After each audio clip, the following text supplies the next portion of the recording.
Welcome to English Tube channel. बंद गोभी को इंग्लिश में क्या कहते हैं?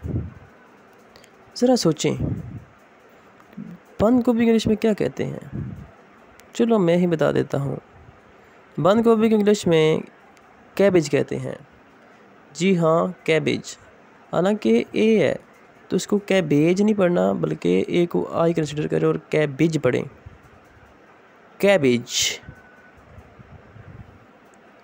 बंद गोभी को इंग्लिश में कैबेज कहते हैं।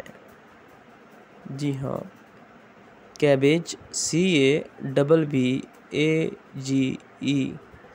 Cabbage. Thank you very much guys. Like, share and subscribe for more videos. अब आपकी बारी। अब आप कमेंट में लिख के बताएं कि फूल गोभी को इंग्लिश में क्या कहते हैं। नेक्स्ट वीडियो में मैं आपको बताऊंगा कि फूल गोभी को क्या कहते हैं, तो इसलिए आप सब्सक्राइब कर लें, फ़ायदा है आपका।